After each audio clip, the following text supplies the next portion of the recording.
like the video. Before I even get into the things, go ahead, stop, like the video, share the video, and leave a comment, even if your comment is just some sunflowers. Okay. Now, once I get into the things and you want to make some more comments, please go forth and be great. But like the video. All right. If you are here with me during the live premiere, it's Saturday at 11 a.m. Central, 12 p.m. Eastern. Come into the live chat and hang out. We're in there. You get to see the edits that have happened or any video clips or anything that I put in here. So come and hang out with the community. We're in the chat. I'm in the chat. They're in the chat. Come and hang out with us. And share this, y'all. And subscribe to the page. Have you subscribed or are you just here lurking? Hey, y'all. I'm Kimberlyn, and this is the Frolicking Truth, a soft space for Black women who are tired, brilliant, and ready to heal. Here, joy meets justice. We calm our Black ass nervous systems, we unmask, and we leave behind whatever that is trying to kill us. You're seen here, you're safe here, and you don't have to do this alone.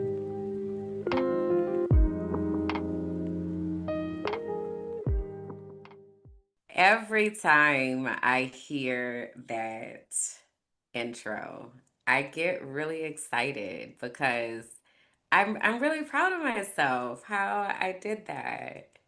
That is not where my area of expertise lives, but every time that I hear it, I'm like, man, I put that together.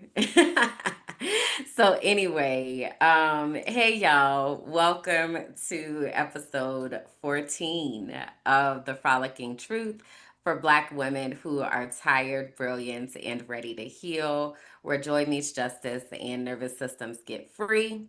It is okay if you do not align with those descriptors. You are still welcome here. I just ask that while you are here, that you come ready to listen, learn, and support. My name is Kimberland. I forget to say that so many times because it says it in the intro, but hello, my name is Kimberland, and welcome to all the new subscribers.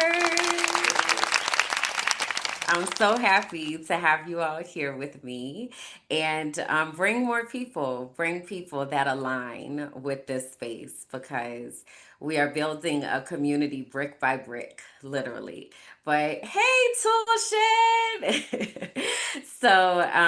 My name is Kimberland and I do a lot of things and I am a lot of things. I will lead with I am an educator. I'm a scientist. I am an actor, a model, a dancer, intuitive melanated life coach. I am a visionary. I'm a motivational speaker. I'm a mentor. I'm an auntie. I wear a lot of hats, and there are a lot of intersections that are here. And as you all are coming into this world, I invite you into the complexities of Kimberland. That's not how you pronounce my name, by the way. My name is not Kimberland. My name is Kimberland, like England or Maryland. Okay. Um, so yeah, I'm gonna clip that. But anyway, when I was growing up, that was one of the things that people used to always say to me and my cousin Kalanda that I have a podcast with. So you don't put syrup on your grilled cheese. She would always say, I'm going to Kimberland because she felt like it sounded like an amusement park. So that was always very interesting. But anyway, that's me. What's up?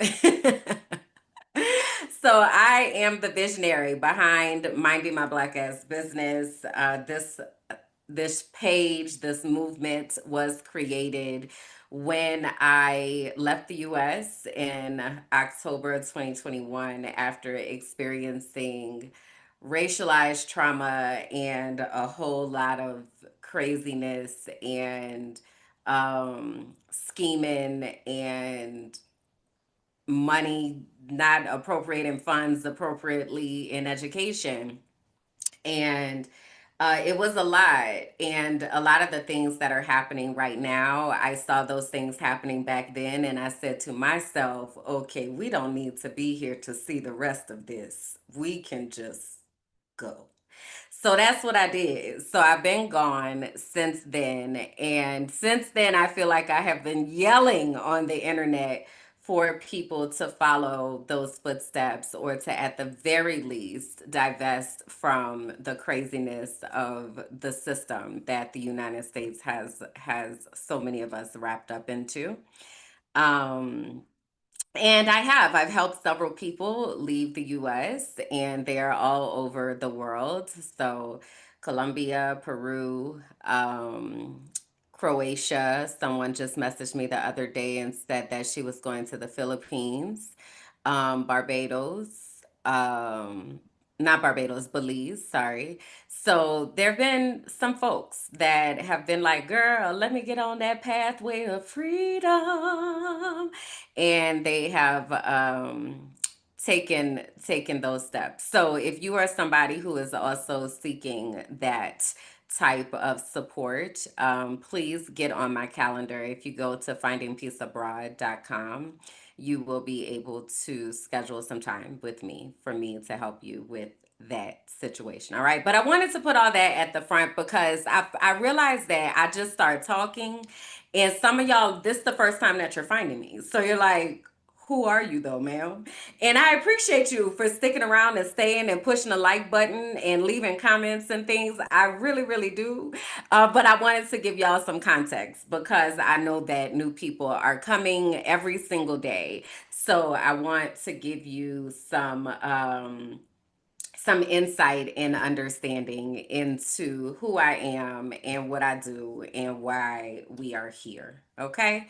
All right. So, having said that, let's get into the auntie check in. This is the segment where I give y'all a little bit of insight into what's happening in my inner world. Might be a personal update, might be just something I've had on my heart, something I have unlearned, or some rabbit hole that I've been diving down. You never know. But anyway, this is the place where I let you know the things. So, I want to kick off the auntie check-in with sharing some comments because one of these comments had me cracking up so bad. So it's this first comment. It says, totally random, but that New Orleans accent is taking over. And that is so funny to me because when I just be talking. And because I've kind of freed myself from this code switching and like getting rid of my accent, I don't even hear it anymore. So it's funny when other people hear it because people have been telling me that for quite a while. So shout out to Vanessa. And I'm gonna get back to her in a second. So then Melissa West Wealth said Mercury is Mercurying while drinking Gatorade and getting her braids taken out because phew, I have 12 million accounts, but this is legit. Y'all, Mercury retrograde still is whipping my ass for real. And I am just grateful that things are working out and I'm figuring it out, okay? Because it's been a lot. And then shout out to Robin C5226. She said, this is brilliant. Thank you. Great educational content. So thank you to those folks who left those comments. And I want y'all to keep leaving comments because I'm reading the comments and I'm responding to the comments. Okay. So please do continue interacting, asking your questions, talking about the things like that matters. And it also helps the algorithm pick us up and give us to the people that are actively looking for us, whether that be myself or Kalanda or anybody else that is affiliated with this universe. All right. So, having said that, I said I was going to come back to Vanessa. So, shout out to Vanessa at The Well Educator. She and I partnered on an initiative with some teachers in New Orleans. So I just finished talking about I'm from New Orleans, born and raised in New Orleans, grew up there, went to school there, graduated from Xavier Prep. Before Xavier Prep, I went to St. Paul Lutheran School, was a small school in Bywater. I grew up Started out in Bywater over on Royal Street, and then we moved into Pontchartrain Park. Yeah, I grew up in New Orleans. So I also left New Orleans a long time ago. I pretty much, when I turned 18, I knew like my whole life that I was not going to be an adult in New Orleans.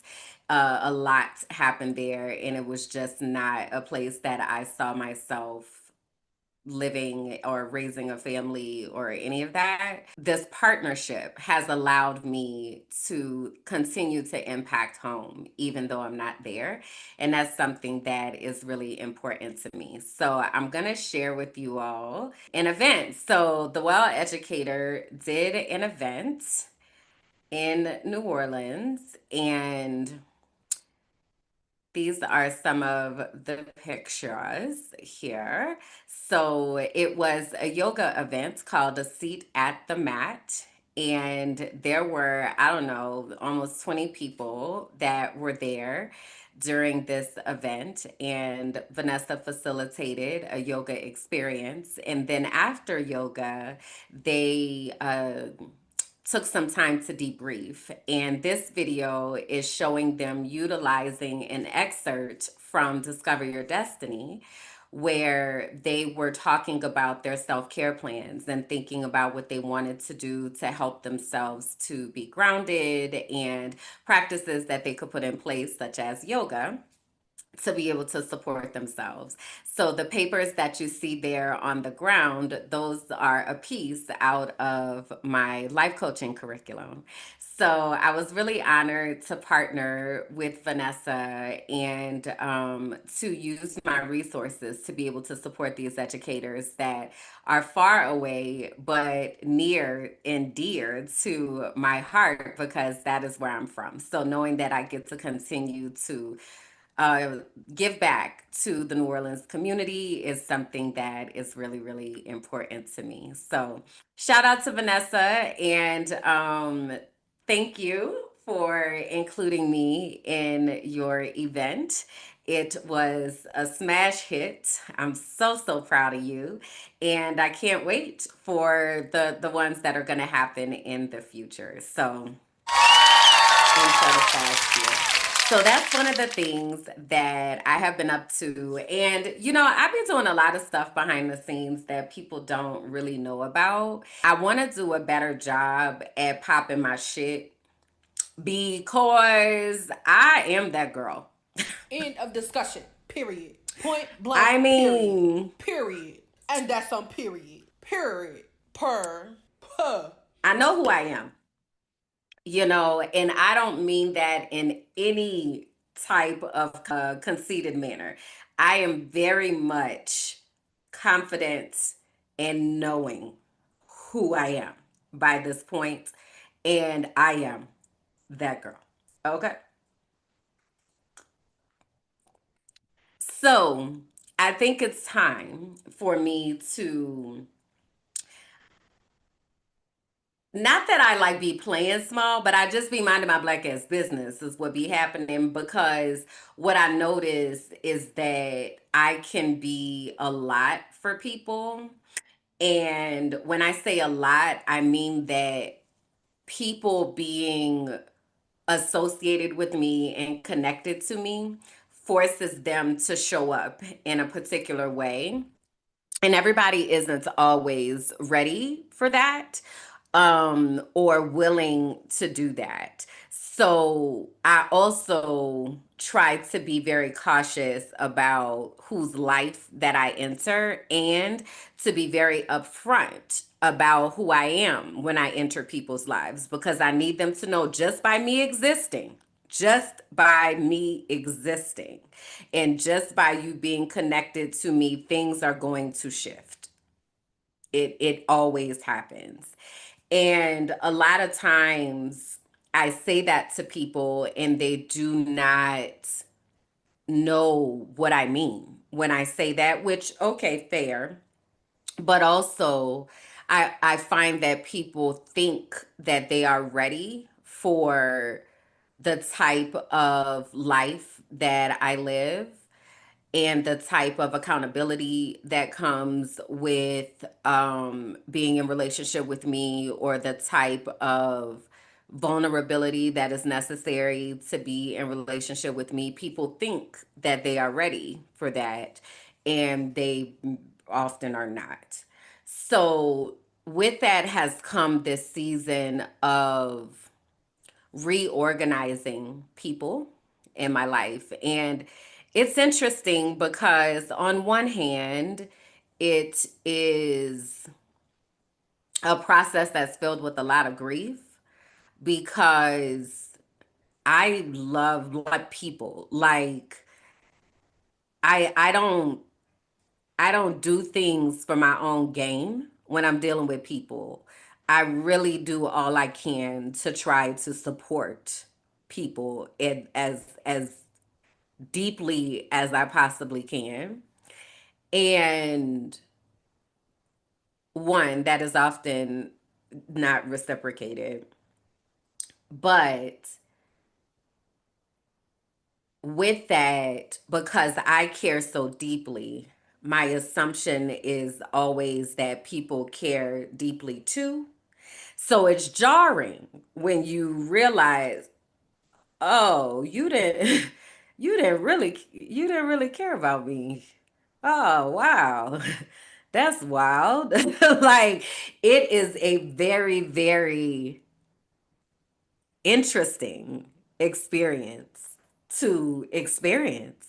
And I'm in that season right now where, because there's so okay, I have a lot of competing thoughts, but follow me. So there was this video that I watched the other day by this spiritual reader. Her name is Natisha Cave. And this girl be so spot on with the things that she be saying, that she be saying everything but my name.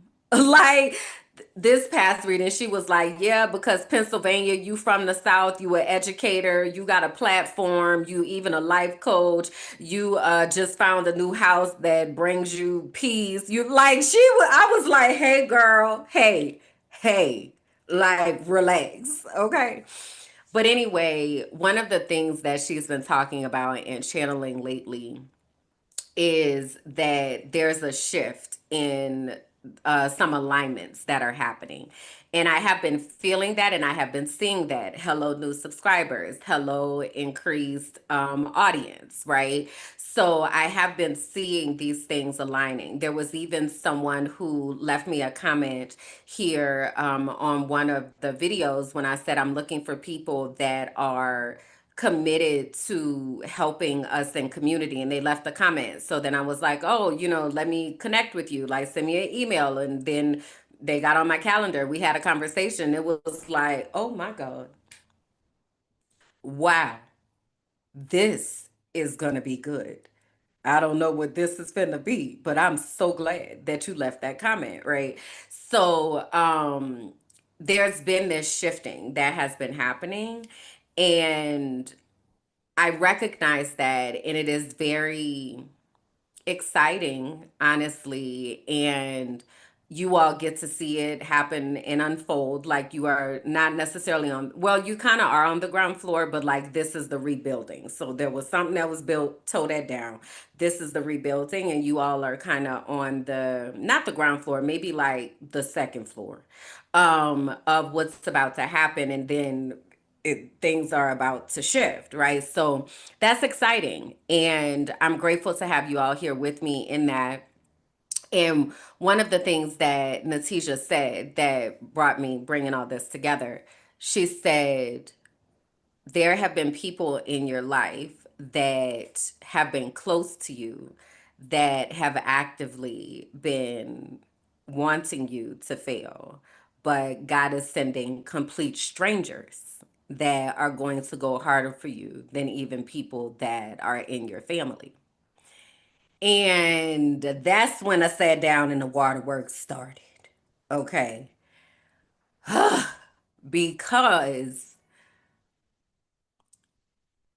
in my world and in my mind, this word family means a lot, but I never had that picture. Like, that was never.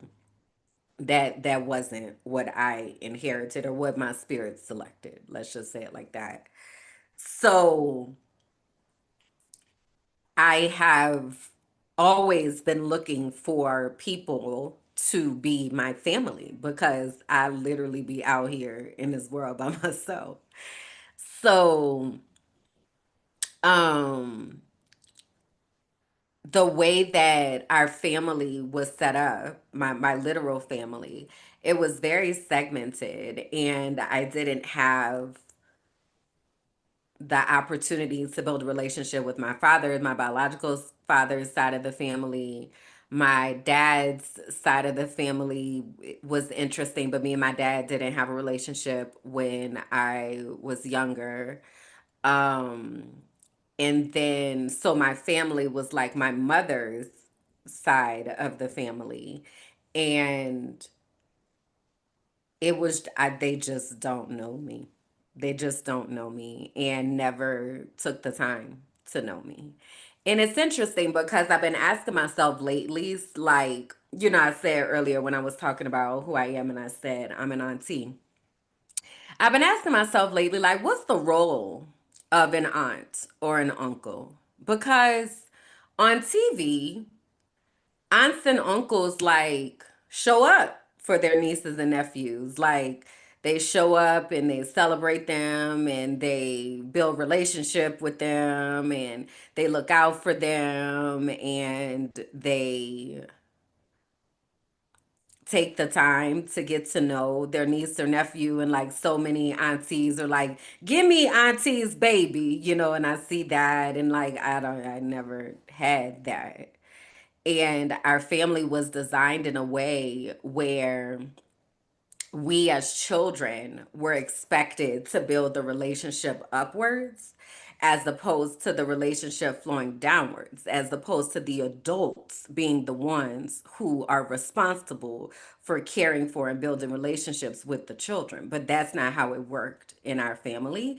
It was very much that you as a child are responsible for calling your grandmother, calling your aunts and uncles because that's your aunt and uncle, that's your so and so. But I'm a child. So why is that my responsibility? I didn't ask to be here. Like y'all decided to have me, and y'all are the adults, and y'all are the ones who's supposed to be stable. Like, why am I the one who is supposed to be seeking out these relationships and like trying to hold on to them? Like, it's really interesting. So it really made me wonder, like, what are the roles of aunts and uncles, and how are we supposed to show up for the people? So anyway, I never had that. And I have been trying to figure out what that looks like for the past 44 years of my life. So I said all that to say this shifting that's happening is causing realignment. And there are certain people that are not coming to wherever this next phase in my life is about to be. And that's hard for me because I love people and I care about people and I want to be in community with people. So then when people are not intentional about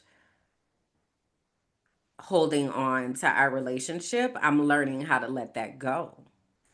And that's a tough process.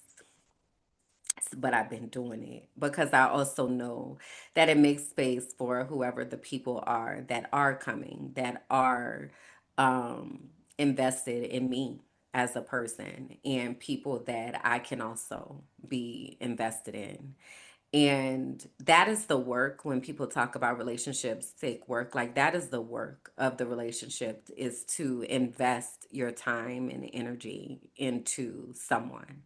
So, having said that, I also again want to say I do not take it lightly that you all invest your time and your cognitive energy and brain space in me, taking the time to watch my videos, taking the time to comment. That is an investment in me, and I feel that. Okay, I'm be quiet because I feel like I'm going to just break down. Okay, Ugh. Whew.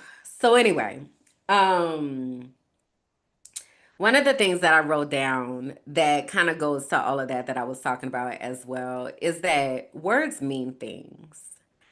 And I think that sometimes people don't really realize that words mean things and people use their words very carelessly, and it's confusing to me. So I want to go back. You remember I was telling you about the housekeeper last week? And then, so she was supposed to come on Tuesday. I had recorded on Wednesday, and I had my moment about all the stuff I had to do to prepare for her to come. And then she came on Friday, and then we had So You Don't Put Syrup on Your Grilled Cheese on Sunday, and I had another crash out because what I realized is that the housekeeper is not a housekeeper, she's a cleaner. And the way that she is just putting my things back any kind of way is sending me. So on Sunday, I had my moment and I was like, something gonna have to happen. So I messaged the owner because this is her employee. Okay. And this is what I said, all right, because I want to always ensure that I am clear, right? My best friend Bianca has a saying: people lie, receipts don't.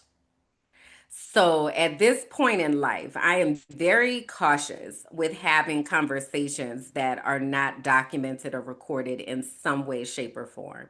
Usually, I video record a lot of things, but at the very least, I have my AI note taker, whether that be Zoom or Otter or something like, or I'm following up with the email. Like, it's very rare that I have a conversation with no record because people lie, receipts don't. Okay, so having said that, in the spirit of receipts, I'm gonna read y'all the message that I sent. So I said, "Hello, owner. I want to begin by saying thank you for the opportunity to live in this space. I've had several positive experiences here, and I genuinely appreciate the care you've put into making the apartment feel warm, beautiful, and welcoming. It's clear you take pride in the home, and that has contributed to my overall sense of peace while here. You've asked me a few times if I had any feedback, and until now, I hadn't been in a position to share. Side note. So, what'll happen is I'm like washing clothes, and then they'll come up to me and they're like, "You're liking it? Are you liking the place?" And I'm like, "Yeah, sure." Like, I'm not even, my brain people are not even in that office at that time. So, I'm the type of person, I need processing time to get my thoughts together to give you intentional words. You know why? Because words mean things. And I want to be intentional about the words that I use and the words that come out of my mouth. So I often choose not to say something if I'm not prepared for the word, to select the words that I need to communicate what I'm trying to communicate, right? So anyway, you've asked me a few times if I had any feedback, and until now, I hadn't been in a position to share. I appreciate your openness in asking, and I'd like to take a moment now to offer that feedback with care and honesty. While I am grateful for the support offered through housekeeping, I've increasingly felt unsettled by the way that the housekeeper interacts with my space. It often feels as if the apartment is being treated like a hotel, where there is a fixed way of doing things, rather than a home I'm actively living in and paying to be in for an extended time. As I previously shared, I live with OCD, and one of the ways that impacts me is in how I organize and interact with my physical space. When items are moved from the places I've intentionally put them, or items taken and not replaced, it is not only inconvenient, it is deeply disruptive to my nervous system and ability to function with ease. The systems I've created are what allow me to navigate daily life with a sense of calm and stability. I do not believe the intentions are malicious. I believe the heart behind the support is good, but the impact has been difficult. When my choices or arrangements in the space are consistently undone, it communicates, even if unintentionally, that I don't have full agency in my own home. That lack of autonomy makes it harder for me to feel safe, grounded, peaceful, and comfortable in a space where I'm hoping to both live and work freely. I'm sharing this because I want to continue enjoying my time here, and I believe this feedback can contribute to a more mutually respectful experience. If you'd like to talk more about it, I'm open and available. Thank you again for receiving this with care and for placing yourself in my shoes as I share. Warmly, Kimberlyn.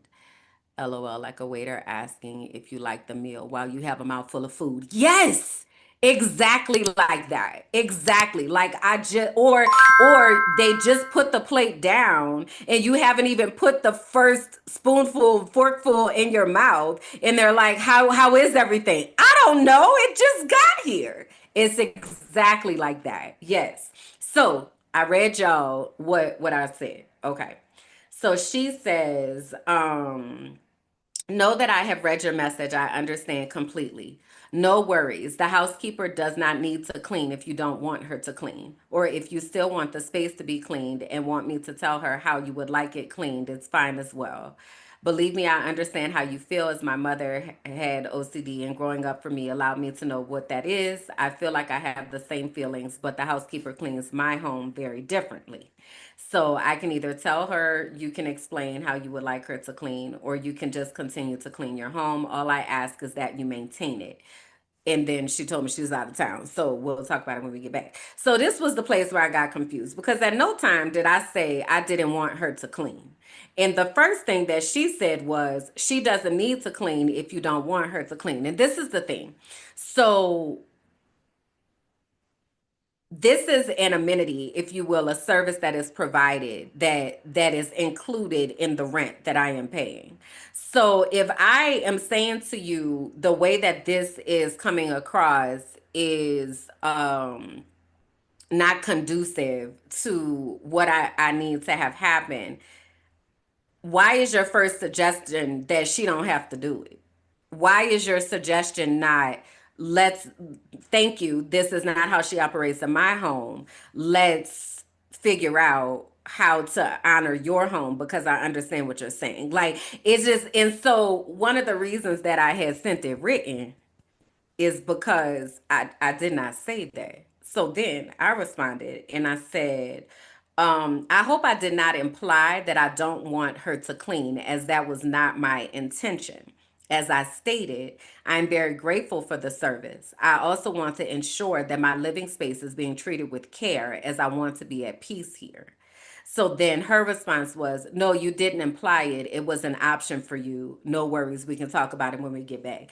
This is what I need us to understand is that words mean things.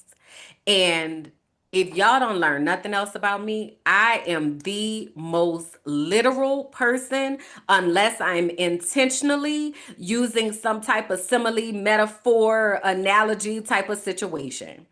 Other than that, words have specific meanings. Specific meanings. And I need us to be more intentional with our words. I need us to be more intentional with the words that we allow to come out of our mouths. I need us to be more intentional with our words. Because what happens, they say a lot like neurodivergent people, like we don't understand nuance or we don't. No, it's not that we don't understand, it's that y'all be lying. Y'all just be using words all willy nilly like they don't even matter. That is why we don't understand what is happening because you are not using your words with intention. You just saying any damn thing. So then here I am with my literal self, with myself who tries to always operate from an integrous place, believing the words that are coming out of your mouth, and you just sitting here lying.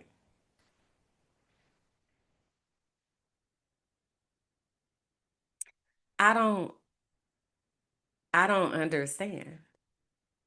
I just really don't. So I be struggling with that. And I've been struggling with that. And I need us to like get it together. Okay.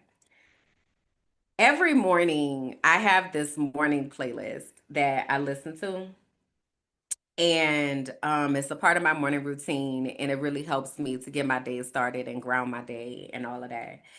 And one of the meditations that I listen to is a throat chakra meditation, and it's called Express Yourself by an artist called Landrell.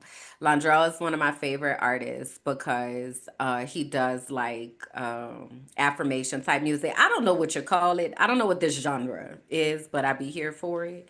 So anyway, in that meditation, it says like my words have power. I use my words to heal, not to harm. I use my words with intention. I am intentional with the words that I speak and the words that I allow to be spoken over me. Words have meaning and words have power, and I need us to ground ourselves in that, especially in a time like right now where words are just being strewn about and thrown about just any all kind of way, especially in a time right now where lying is the standard in the every communication that is coming out of the government. Like, and it may have always been, let me say that too, it may have always been, but right now it's on Front Street that it is. We got to be around people that we can trust and people that are intentional with their word. That is literally all some of us have is our word. And if you can't honor your word, like, come on now.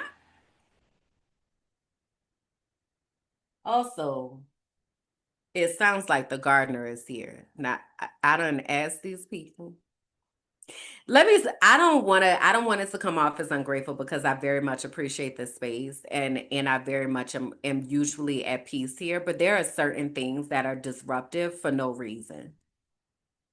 So like I told them the days that I work and the days that I record, why is the gardener outside right now with a weed whacker, just a weed whacking away? I'll be right back. Excuse me for a moment. So sorry. A few moments later. I can't even do nothing about it because he all the way down the damn hill. Ugh.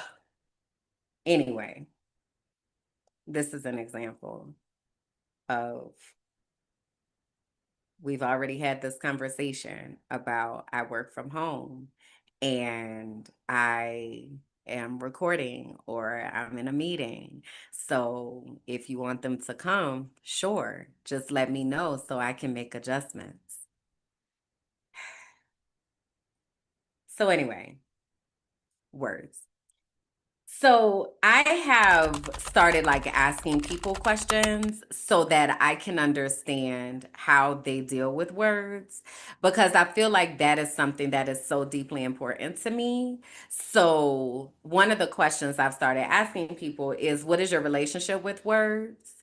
And then the question I'm going to ask next is what is your relationship with the truth? Here at the Frolicking Truth, I believe, we believe in being honest and living a life of integrity. So I feel like I really have to filter people. The mic doesn't pick up any weed whacker sounds. I appreciate it. Weed whacking and construction, those are two sounds for me that sends me over the edge. Like I cannot, the frequency that is at, my brain cannot ignore it. So I appreciate that it's not coming across, but I'm doing my best to drown that out because it is a lot. Okay, but anyway, what is your relationship with words? What is your relationship with the truth? I believe that these are two questions that I need to add to my application when I start dealing with people because I can't deal with people that don't honor words and don't honor the truth. I just can't do it. It's not peaceful to my nervous system. And it's interesting because growing up, I was always accused of lying. Come to find out is because my mother is a liar. So it was projection the entire time. And I used to be so confused because I started collecting receipts at like 6 and 7 years old because I was getting whippings for things that I wasn't doing. So I'm like, I've got to keep appropriate documentation. but it never mattered. It never mattered. But it made me so obsessive about having documentation because people be lying. People really be lying. And I forget to assume that people lie. I am usually coming to people with a very open spirit and like earnest intention, and I be forgetting to assume that people be lying. So this is our reminder. People be lying. People be lying. People do not be honoring words. People just be talking. People just be saying things. So if you're like me, you might need to guard yourself against that because this is how assumptions start. This is how alternative narratives get started because people take your literal words and scramble them up through their lying machine in their brain, and then it spits out something on the other end that is not even what the hell was said in the beginning. Or they lying and then they spit it out, and then I'm believing, oh, okay, because why would you lie? Why, like, why? So, anyway, that is that is what has been on my brain lately because I'm really just trying to make sense of everything that's happening in this world. And when I think about like how I developed my moral compass, it really had a lot to do with my faith. And it is so strange and wild to watch words that are associated with my spiritual beliefs be bastardized and used exactly opposite from how they were intended.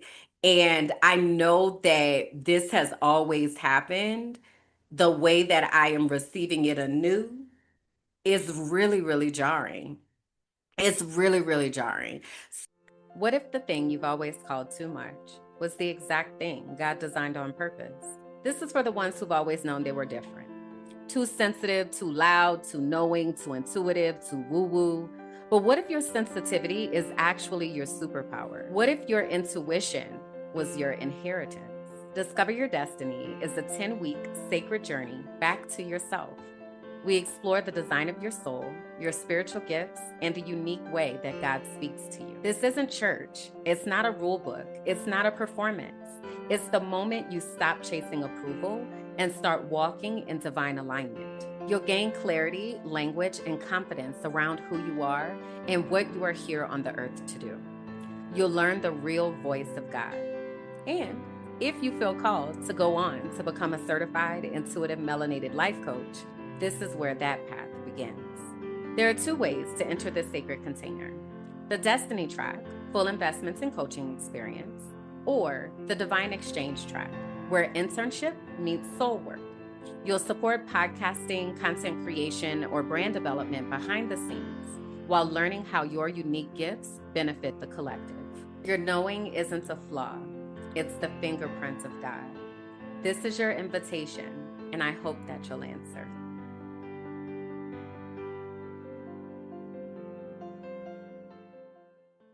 So I have watched this series called Shiny Happy People. I don't know if y'all have heard of it, but it has two seasons. So the first season of Shiny Happy People is about this family called the Duggars. And the Duggars were on reality TV, maybe TLC or something. By the way, TLC, the Learning Channel. I used to love that channel when it used to talk about learning. I even used to like it when they used to do like the hot or not wardrobe like things and like give people makeovers. And then how did it get into this? Capitalism. So anyway, the Duggars had a reality show. They had like 12 kids or something like that. And they lived this traditional life. Come to find out, one of the brothers sexually violated one of the sisters, and like there was a whole thing behind that. Maybe that's what got the show canceled. I don't know, or they might still be around. Who knows? But anyway, after they finished talking about them, they started talking about the movement that they belong to. And this is the movement where it's like trad wives and like what they call them fundamentalists and all this, right? So they're supposed to be at the core of what it says biblically. And they talked about how these people have been infiltrating government. So one of the pathways that they take them through is this celebrity so that they're able to get elected into office so that they can get into government to be able to pass the type of laws that we're seeing happening right now. Straight Handmaid's Tale type stuff. And so that was season one. Okay. Now, season two, they're talking about teen mania. So, teen mania is about how they program the children to further these agendas.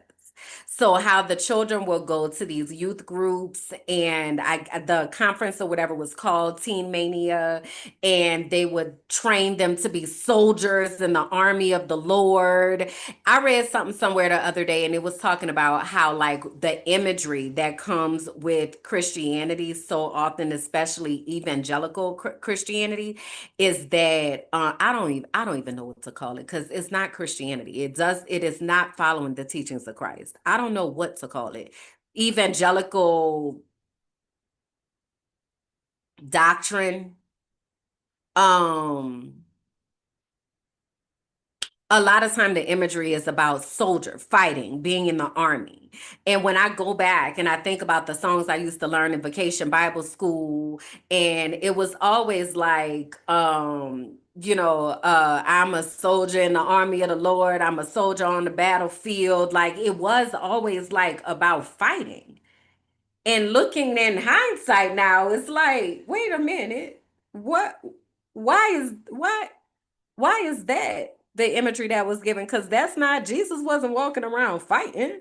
Like Jesus wasn't walking around geared up in army fatigue. And like that's not, Jesus moved real compassionately and lovingly and very much smoothly, like not that. So I'm confused. Um so anyway, it was talking about how they indoctrinate these teens. They get them into this internship program and they're working for free in call centers and trying to get people to be a part of the international missions projects and all that kind of stuff. And as I'm watching it and like taking it all in, I'm saying to myself, "Oh my God, I was in a cult." I was in a cult. Oh my God. Oh my God. This is what I need us to understand about church and religion. I made this post some time ago and I was like, churches are gangs. And I still believe that. And also, churches are cults. And let me tell you why. So I remember this one time that I was in Tampa and I was about to leave this church. I had just got called. I just told y'all last week about being in Actors, Models, and Talent for Christ. And I had done my training to be a trained actor and model, and I did my Shine Showcase and all that kind of stuff. Which, by the way, Carrie popped up on my Instagram feed the other day. She's been off social media for 5 years. And yesterday I opened Instagram and there she was. She was like, I'm back. And I'm like, oh my God. So that's gonna be interesting. I keep y'all posted on that. But anyway, so during that time, I was at this church and I had taken the pastor out to dinner so I could tell her that God was shifting my life into a different direction and I was going to be leaving the church and I'm going into entertainment. That is the call that I have received and all of that. And that lady looked at me and she said, God don't want you in the wilderness. And I was very confused because I said to myself, ma'am, I know God. I have a personal relationship with God. I'm not about to be in nobody's wilderness. What are you talking about? And do you know that lady proceeded to lie about me all through that church? That lady told them people I left the church because I didn't want anybody correcting me. She had never tried to correct me about nothing. She was always trying to like be my mom and like all this. It was so weird, yo. And I didn't understand what was going on until I got to therapy. And my therapist was like, this is triangulation. Like, this is toxic. This is manipulation. But you know what the wilderness meant? The same way that they're talking about things being woke ideology. That's the same thing. Is when you get the understanding of the way that you have been being manipulated and the way that they have been using God to exploit you and use your gifts without actually providing sound doctrine. Once you figure that out and you start asking questions and noticing, now you in the wilderness. Now you a heathen. Now you out here in the world.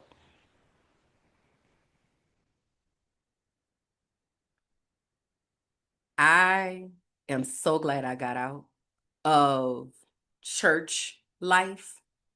I am so glad that I got out of church because that's just one experience.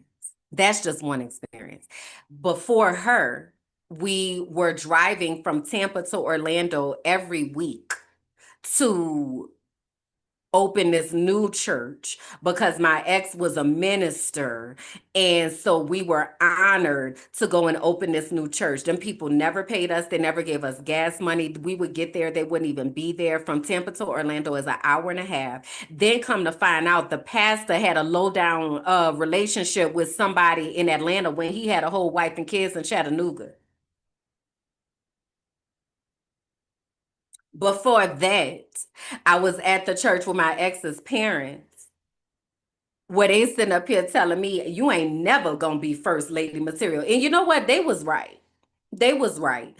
They was right. Cause I was not ever gonna be in those situations doing people the way that they were doing people. She was right. She was right. But the way that she was saying it was as if it was an attack on how Christian I was. Before that, I was at the church where Paula White was the pastor. Paula White, who is the current spiritual advisor to Donald Trump. She had a church full of black people. That church was definitely a gang. Because when I couldn't go to choir rehearsal no more, then people act like they had never seen me a day in their life. But also, I done been in white church. So there's black church and there's white church. There's black Jesus and there's white Jesus. There's the Jesus that is white in black church Jesus, and then there's the white Jesus that lives in the evangelical church as white Jesus, and then there's the black Jesus that's really Jesus, the son of Nazareth. So this white Jesus that they be serving in both black and white church is very much not Jesus. And the level of manipulation, the level of extortion that happens to people, the level of using people's gifts, talents, money until they are dry, and also not showing up for those same people when they need help and support, it is so toxic and it is present in both black and white church. Because after I left all in black churches, then I went over to the white people church because I said, let me go see what's happening at white church. Because, they be in there for an hour, they get in, they get out. Like, let me go see what's going on at the white church. They wasn't no better. They wasn't no better because it's all a system of manipulation and control. And this is why I urge people to have a personal relationship with God, to have your own spiritual practices that bring you close to the God that is guiding your path and your steps. Because what they benefit from is us not knowing God for ourselves, so then they can tell you who God is. And then they paint God as this God that is sitting up waiting to strike you down with lightning bolts and waiting to just destroy you and damn you to hell. Do y'all know how damaging it is to be telling children that they deserve to die and they're going to hell?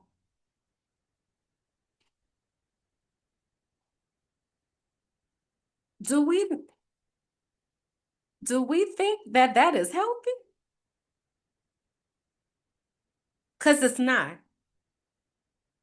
And what it does is it sets up children to look for children are innocent until they are programmed.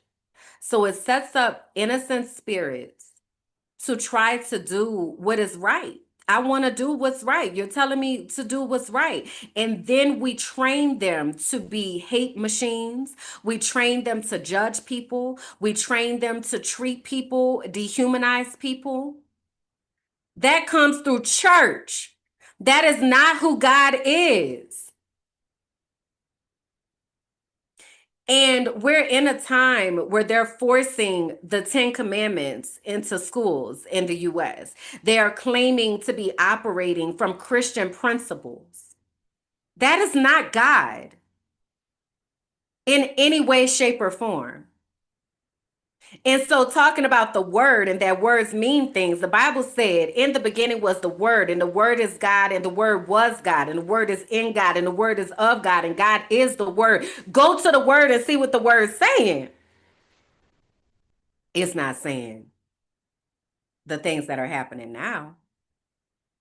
And what's so interesting to me, especially when it comes to children, is like they're talking about releasing the Epstein files. And they've been talking about releasing the Epstein files.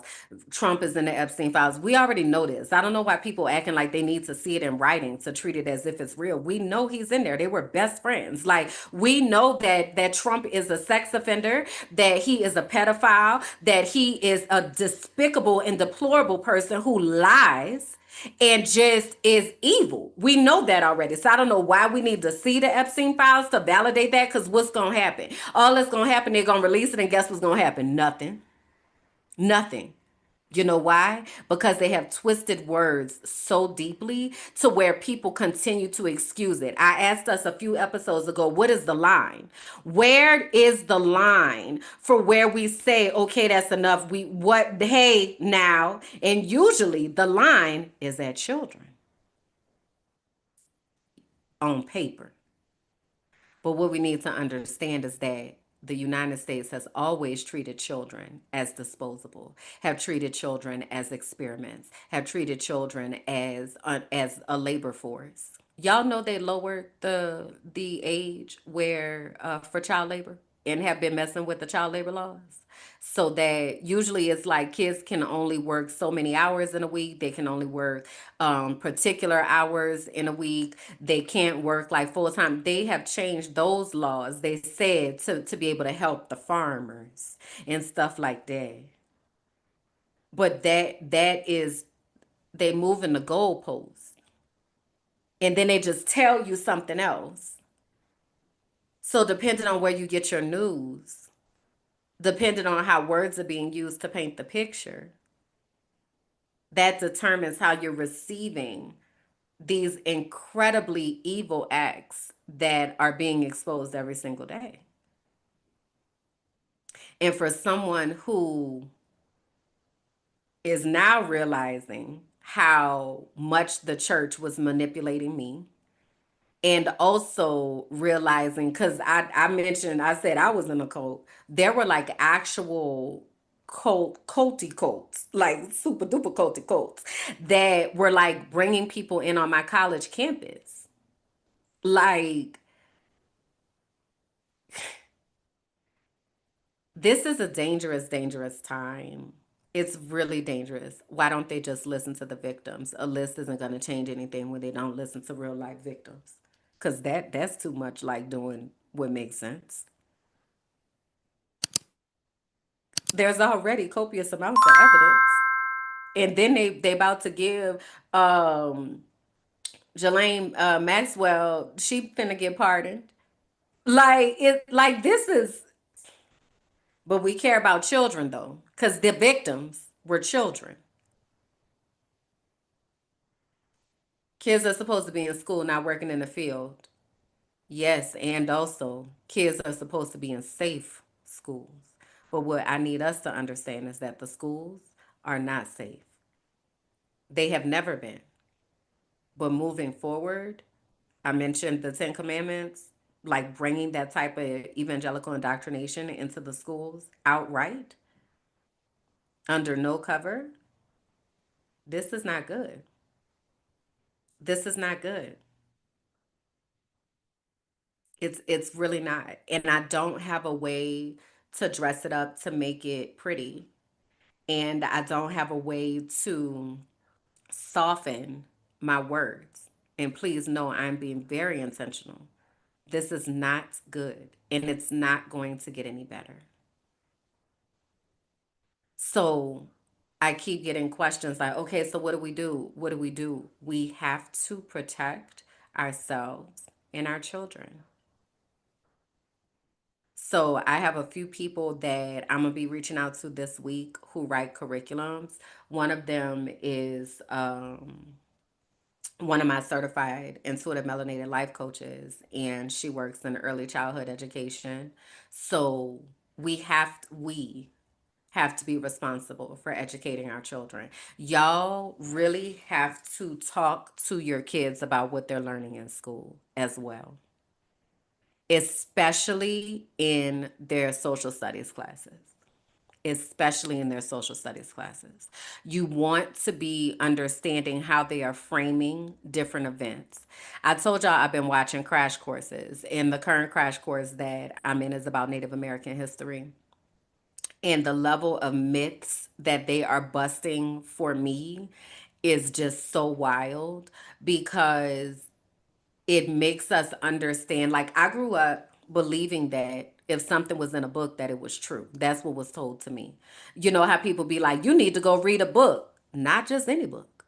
Not just any book. You need to read several books to get different perspectives about what happened around one event, so that you can understand how these people painted it, how these people painted it, the impact on the different sides of the situation. It's not as simple as just go read a book, because people use words to manipulate. So, a part of our critical thinking is we have to ask who wrote this, when did they write this, what are they trying to get us to feel, what is their intention behind what they're communicating. We have to ask those questions. We cannot just take words at face value. People be lying, including the textbooks. So, textbooks are owned by billionaires, by the way, who paint the narrative, and the government. So, our responsibility is to make sure that we are educating our children, that we are giving them a holistic understanding of the world, that we are helping them to develop their moral compass. Y'all know how they told us that indigenous people, Native Americans, were savages growing up, and that the first Thanksgiving, the Pilgrims and the Indians were eating together and they were sharing. That's not true. That's not what actually happened. That's not what actually happened. But generations and generations of people have been told this story. So, what that allowed us to do was to erase indigenous people, to dehumanize them as if they never existed when they were here before this country even started. We learned that in school. Schools are indoctrination centers now more than ever. It's all over the world. Powerful and ruthless people. Yes. And I'm talking about the US because I know the US, right? But chime in about how this is, because if your country has been colonized, this is happening. There are remnants of this if your country has been colonized, because this is white supremacy culture. This is white inferiority complex. This is the agenda of the conquistadors and the people who wanted to spread Christianity all over the world to the savages who they claimed didn't have a spiritual practice, yet they were closer to God than the white people ever have been. So I'm going to be meeting with some people about curriculums because there's actually I actually am getting a certification right now with this open source curriculum. It's a open source means that it's free. It's an open source curriculum that um goes from kindergarten to eighth grade for language arts. And I'm actually really impressed with it so far, just the way that they build in a character, excuse me, a character component as well as cultural responsibility and social emotional learning competencies. Remember, I talked about that. So all of that is embedded in the curriculum. So I am going to be doing my work to find these these sources, but I need us to wrap our minds around the fact that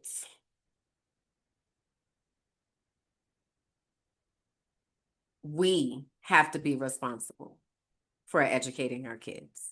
We we have to take that responsibility. That we cannot leave that to the government at all. Even we would watch US TV shows and thought that's what happened. The Pilgrims and Native Americans sat at a table and shared turkey and lived happily ever after. Yeah, it's propaganda. It's propaganda. So our job, our responsibility is to teach our children the truth. And that starts with accepting the truth for ourselves. And that starts with seeking out the sources of the truth, getting outside of the algorithm and the echo chamber. We have to do that, which means that we have to be connected to our spirit. We have to be connected to the God that is inside of us so that we are able to operate with that type of movement and that type of compassion towards people and that type of opening our hearts and our spirits to asking questions about humanity. If you follow the questions about humanity, it is very quick that you will come across the type of damage that has been done to the human beings that were in a situation. I told you all that I was going to start the new offshoot of the Frolicking Truth called Gathered. And we had our first episodes I recorded with Kareen. I think it's going to come out next week, if I'm not mistaken. But Kareen and I recorded and we talked about environmentalism and what it means to be an environmentalist. And I asked her how she got into environmentalism. I'm like, how did you become this person? And she said, because I love Black people. And the more that I ask myself questions about water or food or housing or why there are parks in certain neighborhoods and not parks in other neighborhoods, it always came to injustice towards Black people. And that is what got her into environmental justice and becoming an attorney who fights for environmental rights and being very aware of the things that are happening on the planet and how those things impact us. You mentioned being able to like go outside and just pick a tree.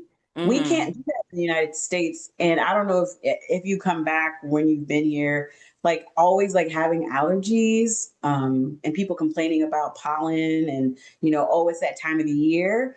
That was that's not natural. The reason why a lot of people experience allergies to the degree they do in the United States is because there is an imbalance between male and female trees. There's some trees that are supposed to bear fruit. There's some trees that are not. and the female, of course, bears. But they've intentionally have planted more male trees to prevent those trees from bearing fruit, and then to prevent the very thing you just said, to allow someone just to go up and pick an apple, to allow someone to do whatever. And that's a form of capitalism, and thinking that because you don't deserve food unless you pay for it, you have to go to the store, you have to go, and then these farmers create it, and then you have to buy it. That kind of that mentality. Now the byproduct of that is we have killer allergies and high pollen counts. And then what does that lead us to then have to do? Go to the pharmacy to then get, a prescription or an over the counter, Benadryl or whatever it is, antihistamine, to address the fact that you now have an allergy that you really shouldn't have, but for the fact we don't have enough female trees to counter the creation of all of this pollen. And that's an environmental issue. It is so important to me that we are educated and that we are able to connect the dots, because it is up to us to support ourselves in this next shift. I saw a video the other day and it estimated that we'll be in these type of times for the next 15 years or so. I believe I've said before, but if not, I'm going to say it again. There's not going to be another fair and free election for a while. This last election was not fair and free. So it's only going to get worse. If there is an election to keep up the facade of democracy, because that is what we're supposed to be, the democracy champions of the world. If there is another election, it is not going to be fair. So we have to accept that. And then we have to build the infrastructure for ourselves to be safe. That is physical infrastructure and community where you are. That is also virtual infrastructure and community. I just mentioned at the top of the show how my resources were able to get into New Orleans. I'm not there and I won't be back there. But because I have those resources, I am able to impact people. That's what I need us to be thinking about.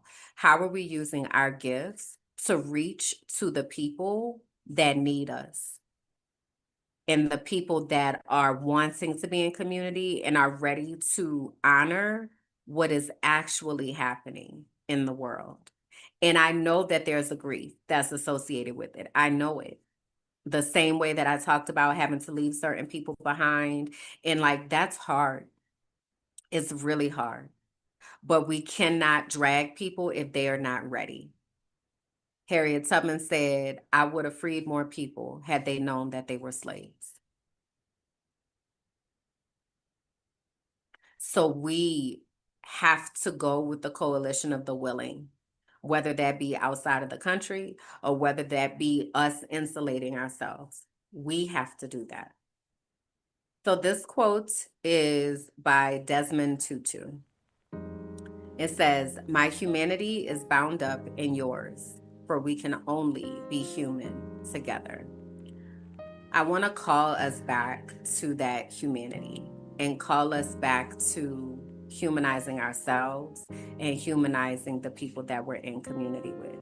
Call us back to using our words to uplift and to support and to heal so that we are able to insulate ourselves from as much harm as possible. We have the collective power. We have the collective knowledge. It is really just up to us to find the people so that we can make our network. So that's it for now, y'all. I hope that you received that. Thank you, Tulshed, for being here with me and hanging out. If you all have not already liked the video, please do that. Matter of fact, go ahead and subscribe to the page, and shout out to all the new subscribers who are here. I appreciate you, and I'm grateful that we have found each other. Appreciate y'all. I'll see y'all next time. Bye. Thank you for listening to The Frolicking Truth. where joy meets justice and our nervous systems get free. Please be sure to like, rate, and comment. Subscribe to the YouTube page, Minding My Black Ass Business, and follow me on all social platforms. Until next time, bye.